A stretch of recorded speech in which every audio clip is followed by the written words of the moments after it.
Charles Fertat, mort pour la France à 20 ans. Ils sont tombés sur le front de la Première Guerre mondiale. 2 jeunes soldats, des paysans, des vignerons, 21 noms, tous venus de Haute-Roche, un petit village du nord de Côte d'Or. Près de 10% de sa population, un lourd tribut alors que la moyenne se situe à 4%. C'est ce chiffre qui a poussé Dominique Blandin à en savoir plus, pour donner un visage et une histoire à ces noms gravés dans la pierre, lui qui a été marqué enfant par les portraits de soldats chez sa grand-mère. J'ai toujours été fasciné, c'était un peu un tableau sacré si vous voulez, donc il y a eu ça. Les poilus qui étaient revenus, c'était des vieux pour moi, des gens âgés. J'ai pris conscience que en fait tous ces jeunes gens, c'était des jeunes gens de 20 à 30 ans. Et alors je me suis mis à chercher des photos pour mettre un peu de vie derrière eux.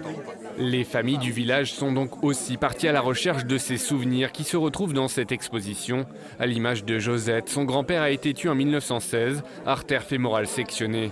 Comme la plupart des hommes du village, il a combattu dans les régiments d'infanterie. Cette histoire de famille, elle en a souvent entendu parler et continue à la transmettre. C'est surtout par ma grand-mère qu'on a connu le grand-père et toute sa vie, elle nous a parlé de lui. On a beaucoup vécu avec lui en fait. On a beaucoup parlé de lui, on l'a toujours vu en photo et on était heureux de le savoir. Et la mémoire se transmet toujours et laisse des symboles. En 2016, 100 ans après la mort du grand-père de Josette, une 5e génération a vu le jour. Il porte le même nom, celui de Gustave Masson.